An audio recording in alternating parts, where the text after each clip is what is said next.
Sambia. Dieses weite, tierreiche Land ist zu einem unserer Lieblingsorte geworden.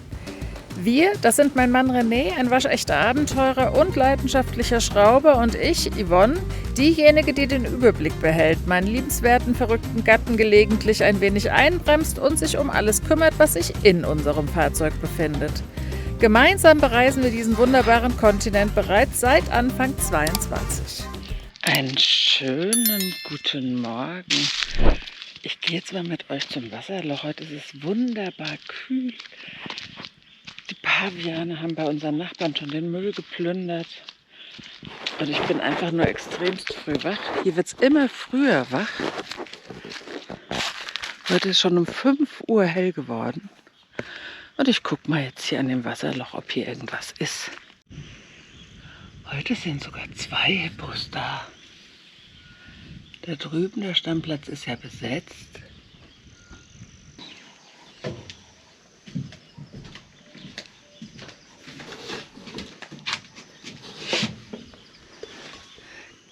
Kommt mein Göttergatte zu mir. Die hat mich einfach allein gelassen im Bett. Ich habe vorhin mit ihm gesprochen, als ich von draußen reinkam, da war er gar nicht mehr da. Ja, sieht er. 2 und hier vorne liegt gerade ein Hippo wieder, wie schön. Das Wildlife Camp liegt direkt an der Grenze zum South Luangwa National Park und besitzt sogar ein eigenes Wasserloch, das regelmäßig von Wildtieren besucht wird. Da die Parks hier nicht eingezäunt sind, können sich die Tiere völlig frei bewegen. So streifen neben Elefanten und Hippos auch immer wieder Löwenrudel durch unser Camp. Nur wir hatten diesmal leider nicht das Glück, ihnen zu begegnen.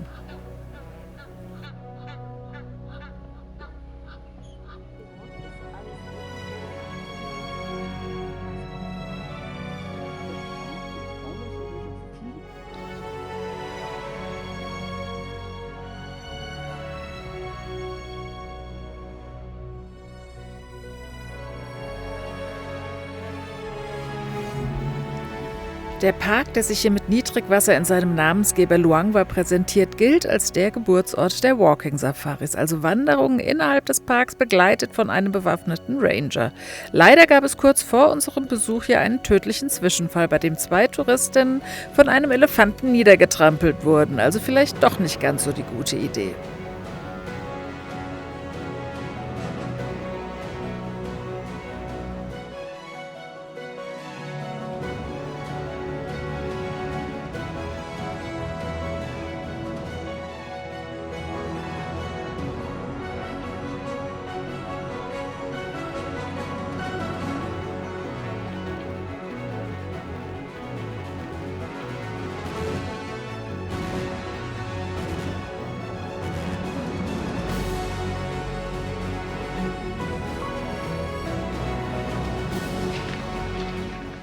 Mittlerweile hängen wir hier schon 3 der 4 Tage auf dem Camp hier ab am Luangwa. Und er ist doch sehr entspannt. Yvonne ist mal schon wieder an dem Pool gedackelt und chillt da schon wieder rum. Die gehe ich jetzt mal besuchen. Ah. Hau dir nicht Fisch. Da ist dein kaputt. Er hat's gemacht. Jetzt wie wenn so ein Elefant reinspringt, jetzt kein Wasser mehr. Aber jetzt ist klar, man kann nicht auf den Boden gucken. Eigentlich darf man das nicht. Kinder, guckt nicht hin, das darf man nicht machen. Bei diesen Temperaturen, das Thermometer klettert tagsüber auf weit über 30 Grad, versuche ich immer auf unserem Außenkocher das Essen zuzubereiten, um unnötige Hitze im Fahrzeug zu vermeiden.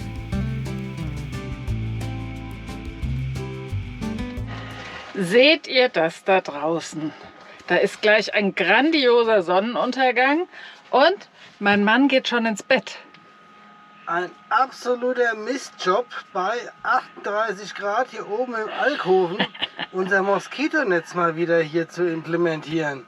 Weil mittlerweile werden die Mücken doch mehr, wir kriegen langsam wieder Stiche ab und Malaria-Region, deswegen Moskitonetz.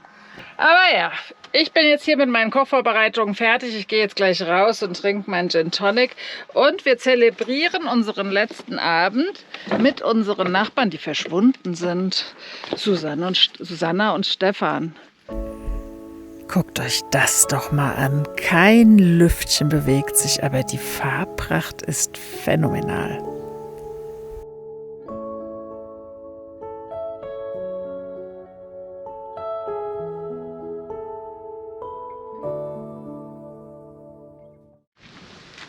Schluss mit lustig, wir haben jetzt genug hier rumgegammelt. Wir machen uns jetzt mal weg von dem Wildlife Camp und wollen aber nochmal zurückfahren zu unserem Wildcamp, wo wir die Tage davor standen, weil ich möchte dort noch mal ein bisschen die Elefanten beobachten können. Wir sind daher weggefahren, weil uns auch das Wasser ausgegangen ist und sowas, und deswegen, bevor wir jetzt wieder dahin fahren, gehe ich erstmal schnell Wasser tanken.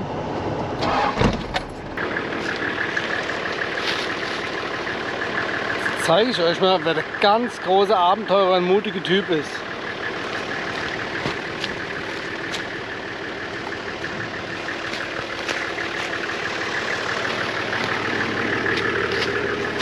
Hast aber Glück gehabt. Ich habe mich wieder was getraut.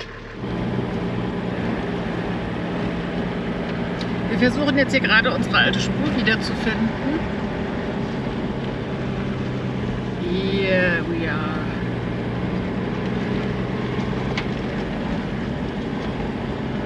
Damit wir wieder an unser schönes Wildcamp kommen. Ja, das ist perfekt.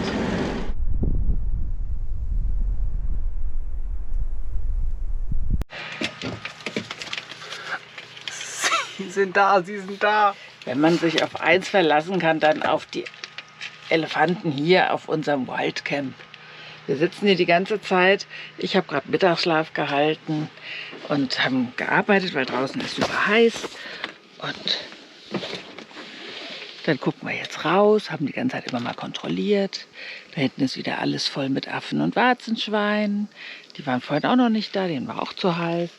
Und da sind sie wieder. Jetzt machen wir uns einfach mal wieder bereit mit der Kamera, mit unseren Sinnen. Jetzt haben sie sich doch entschieden zu kommen scheinbar. René hat gerade seine Kamera wieder geholt. Wir hatten eben auch Besuch von einem Chris, der hier Steven, oh Gott, die Namen, Yvonne und Namen, die ist sehr aufmerksam. Der hier ein paar Kilometer weiter auch ein Education Center hat. Der hat das Land hier von dem hiesigen Häuptling bekommen. Geschenkt bekommen und nur mit der Auflage, dass er seine Kinder eine Schulbildung zukommen lässt. Ein Engländer, die sind vor 20 Jahren hierher gekommen. Eine sehr vorsichtige Leitkuh.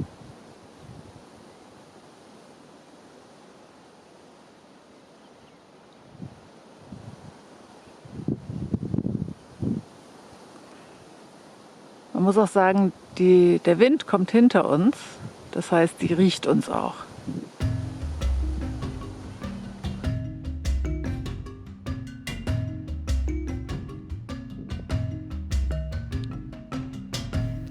Achtet mal auf das pralle Gesäuge der Leitkuh vorne zwischen den Beinen. Das ist mir früher nie so aufgefallen.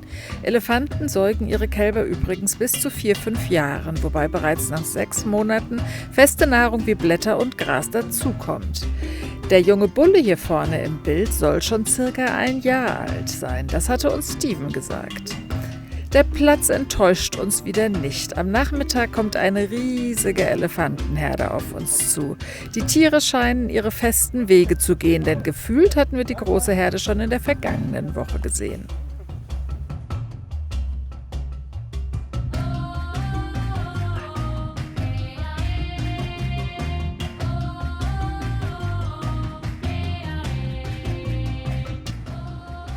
Jetzt kommen sie alle. Und hinten dran steht ein massiver Bulle. Hier links im Bild ist der Bulle.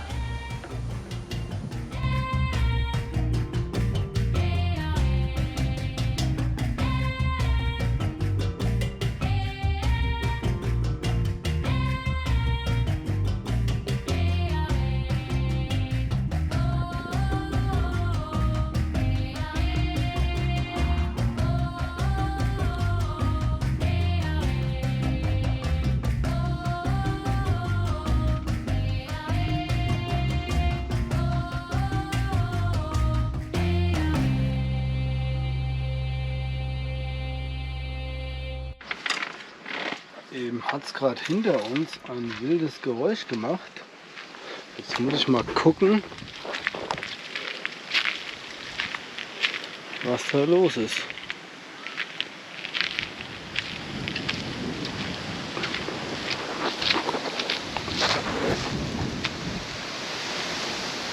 Also identifizieren konnten wir das Geräusch gerade nicht. Es war irgendein Gebrülle. Aber zu sehen ist noch nichts.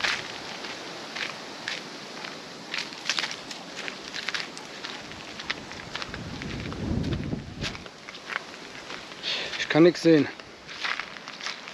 Es ist ein spannender Platz. Es ist ein Platz, bei dem ich dauerhaft Puls habe, den man genießt, aber trotzdem Puls hat. Das ist unfassbar. Man kann niemals entspannt sein. Auf dem anderen Platz, wo wir jetzt waren, konnte ich ja entspannt in der Hängematte sitzen, auch wenn ich wusste, dass es Wildlife um mich herum gibt.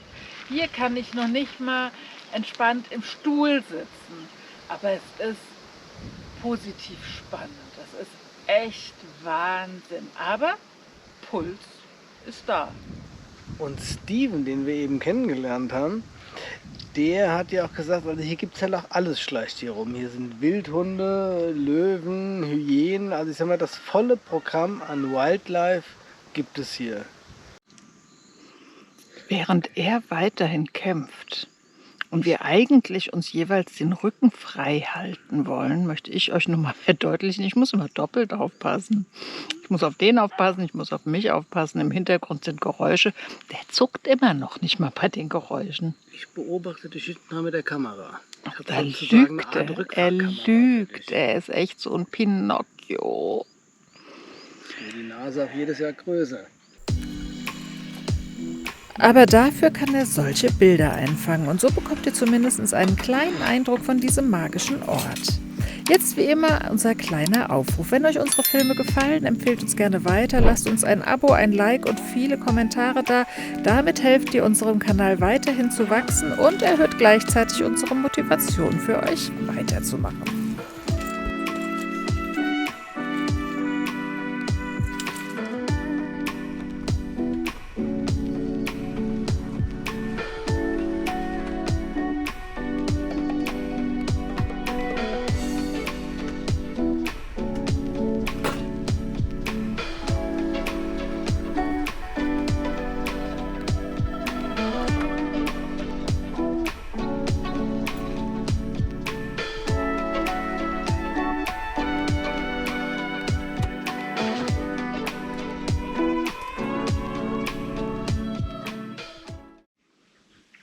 Einen wunderschönen guten Morgen. Ich bin so ein bisschen traurig, heute ist auch Aufbruchstimmung. Wir verlassen jetzt mal diesen wunderbaren Ort und wir müssen irgendwie noch ein bisschen weiterziehen.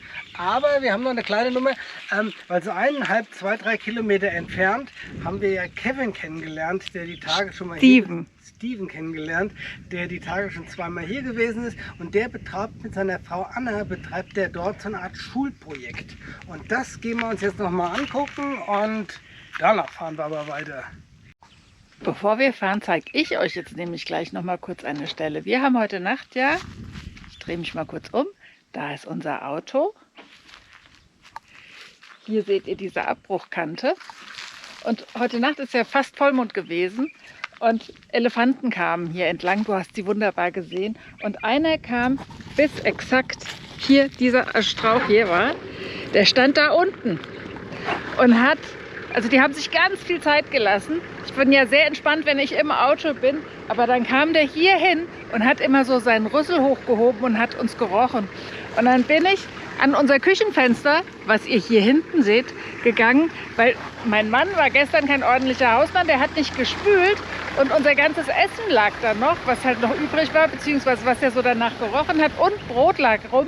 Und wir haben hier Bekannte gehabt, die haben wir in Lusaka kennengelernt, die sind von einem Elefanten, ja, das Auto ist auseinandergenommen worden, weil der das Brot wollte. Deswegen hatte ich plötzlich Angst, so wegen dem Brot, was da rumlag. Dann bin ich schnell aufgestanden und habe mein Brot, beziehungsweise habe das Fenster hinten in der Küche zugemacht. Chipembele Conservation Center, giving children hope and life and care, stand da eben drauf. Da fahren wir jetzt drauf zu.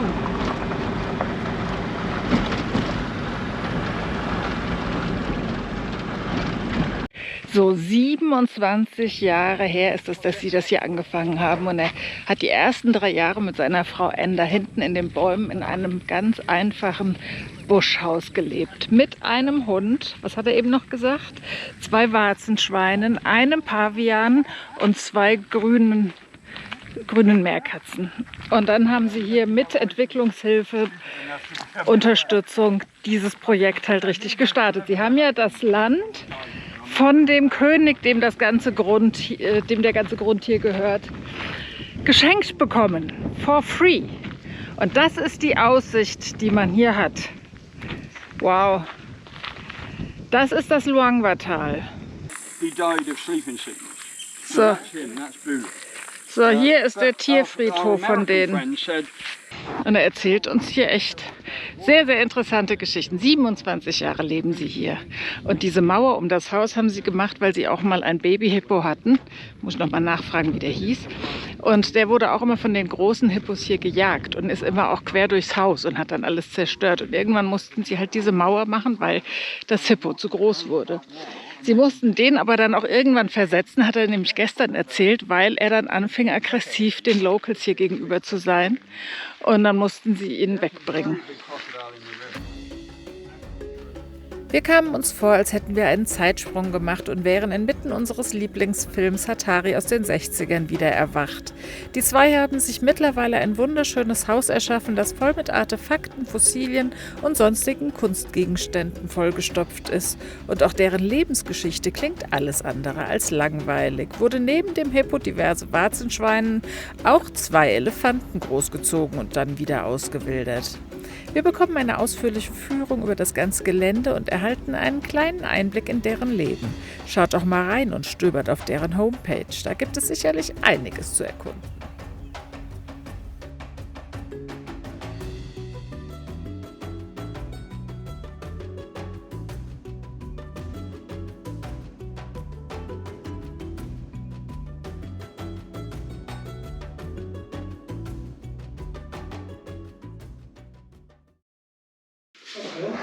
Das ist hier dieses Wildlife Education Center, was sie gebaut haben, weswegen sie vor 27 Jahren hierher gekommen sind. Hey, don't be cheeky. She's probably a bit worked up because she lost her baby as well. Hopefully we'll get it back. One of the bigger baboons will bring it back. Well, he hasn't got the baby, that's good. So it's got to be the other big female. I'll find her in a minute. His mother was a wonderful, wonderful baboon. Okay, hier ist die wirkliche Babydiebin. Die hat es nämlich unter sich.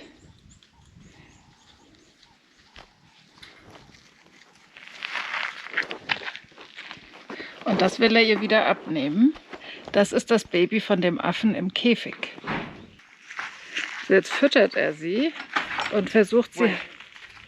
Hier.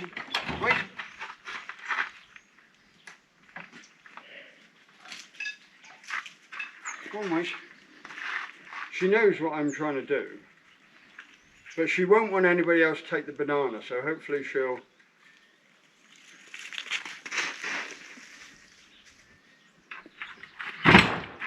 Zack.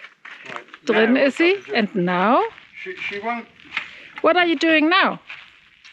Could you go in and take the baby away? Yeah, I've got to do that. I just want to get away from the door. Yeah, that's okay. Wait, come here. You know what's going to happen? Come here. Oh Gott. Oh, the little... Oh, he's really gripping. He's angry because he wants the baby. Come on. So. Too tiny it is. Oh Gott. Come on. Out. Out, out, out, out, out, out, out, out. She's running two-legged. Look. Oh, touchy baby. Yeah. Uh-huh. He's getting really... Oh no, it's him who's getting really aggressive. Yeah, no teeth, huh? They have no teeth. Oh, like they do babies. have teeth. Yeah, tiny teeth. It's her real baby. The other one that Look, died. your baby is coming back. She thinks this is her real baby now. She's got it all mixed up. Tüte. Now. Oh, guck mal. Now, what I'm going to do is put you in here. Das friedliche Zusammenleben zwischen Tier und Mensch war hier schon echt besonders. Auch wenn wir nur einen Bruchteil erleben durften, hat uns doch sehr, sehr beeindruckt. Endlich machen wir uns auf den Weg in Richtung Chipata, der Grenzstadt nach Malawi, wo wir bereits unser Kanä hatten umstempeln lassen, denn wir wollen unseren nächsten Länderpunkt in Angriff nehmen.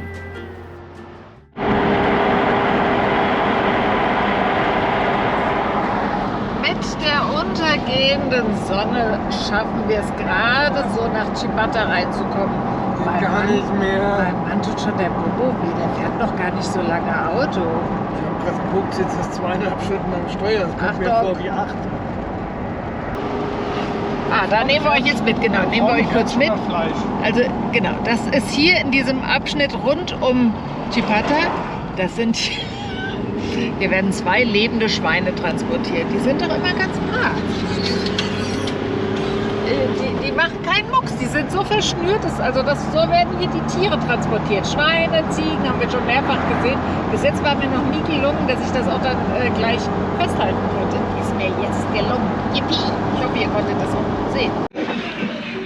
Die letzten Helligkeitsstrahlen sind da und wir haben tatsächlich hier jetzt gerade mal an der Straße in so einer Bude angehalten und haben uns was zu essen bestellt. Ich bin ganz froh, ich muss mir nichts kochen, mein Mann auch nicht. Das Bier steht schon auf dem Tisch. Ich habe sogar kaltes Bier bekommen. Und es hat klassischen romantischen Straßenflair. Das ist ja eigentlich das, was wir immer am liebsten mögen. Kommt eine wirklich spannende Nachtfahrt, weil es ist ja wirklich stockdunkel. Da muss man immer sehr genau aufpassen. Das Essen war jetzt wunderbar in Ordnung, vor allem weil ich nicht kochen musste. Mein Fleisch war ein bisschen zäh, René's bestimmt auch, aber Quatsch, meins war super. es gab richtig frische Pommes im Einkaufskörbchen angerichtet. Das fand ich ganz süß gemacht.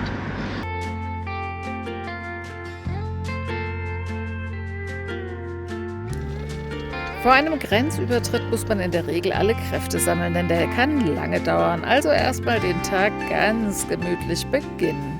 Das Wichtigste ist immer, dass das Innere des Autos ordentlich und sauber ist und alle Papiere dabei sind. Dennoch, wenn wir schon viele Grenzübertritte gemeistert haben, spannend ist es jedes einzelne Mal.